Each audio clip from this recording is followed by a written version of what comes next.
Assalamualaikum warahmatullahi wabarakatuh. Yang terhormat Bapak Abdullah MAG selaku dosen pengampu mata kuliah studi Quran Hadis dan teman-teman yang saya sayangi. Pertama-tama marilah kita panjatkan puji syukur kehadirat Allah SWT yang telah melimpahkan rahmatnya serta hidayahnya sehingga kita dapat melaksanakan pembelajaran secara online pada kesempatan kali ini. Dan tak lupa, sholawat serta salam kita haturkan kepada junjungan Nabi Agung Muhammad SAW yang kita nantikan syafaatnya di yaumil kiamah nanti. Adapun topik yang akan kita bahas pada presentasi kali ini adalah kemukjizatan Al-Quran.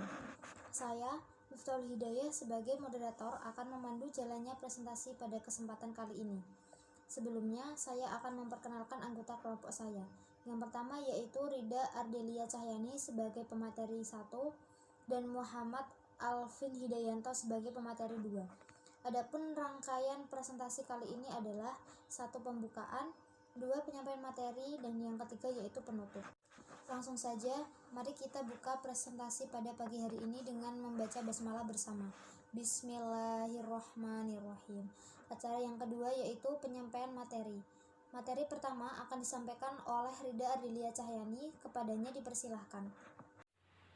Baik, di sini saya akan menyampaikan tentang pengertian mukjizat. Islam adalah agama yang dimulai dengan adanya mukjizat dari Allah Subhanahu wa Ta'ala. Pengertian mukjizat menurut Islam adalah keadaan atau kejadian luar biasa yang tidak bisa dijangkau oleh nalar manusia. Kata mukjizat berasal dari bahasa Arab, a'jaza, yang artinya melemahkan atau menjadikan tidak mampu. Mukjizat diberikan oleh Allah Subhanahu wa Ta'ala kepada orang-orang terpilih dan istimewa, seperti Nabi dan Rasul. Dapat disimpulkan bahwa mukjizat memiliki 3 ciri utama. 1. Sesuatu kelebihan yang luar biasa yang diberikan oleh Allah kepada Nabi atau Rasul. 2. Sesuatu yang berlainan dan bertentangan dengan kebiasaan atau hukum alam. 3. Sesuatu yang tidak mampu ditandingi, disaingi oleh siapapun.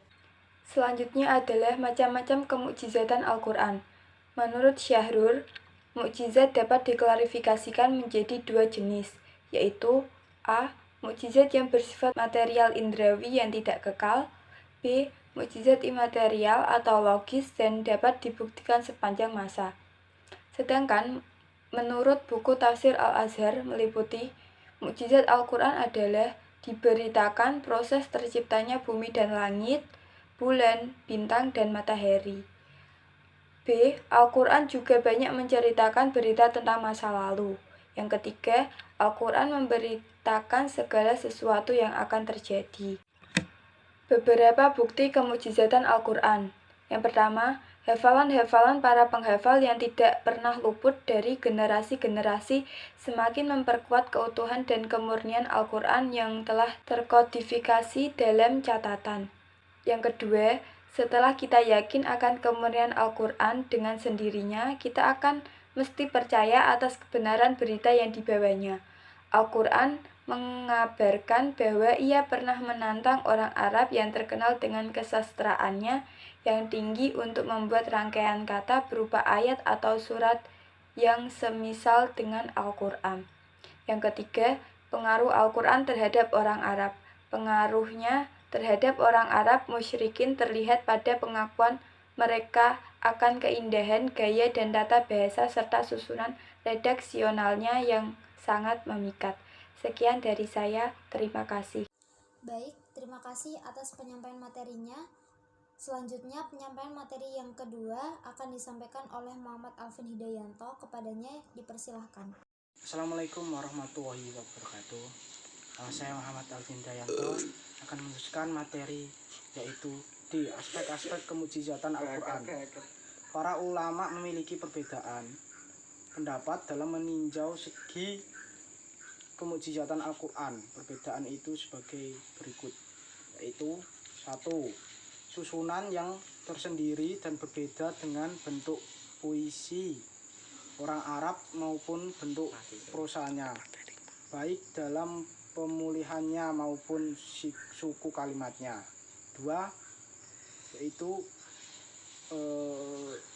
keistimewaan yang tampak dan keindah-indahan yang terkandung dalam Al-Quran.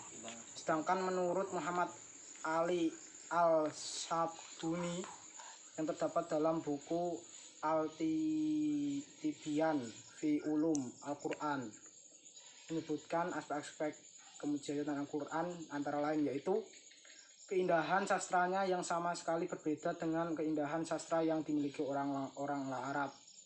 2. Gaya bahasa yang unik yang sama sekali berbeda dengan semua gaya bahasa yang dimiliki oleh orang Arab.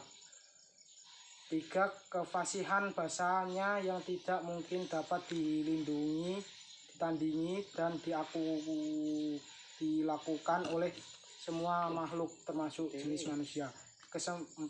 Kesempurnaannya syariat yang dibawanya yang mengungguli semua syariat dan aturan lainnya.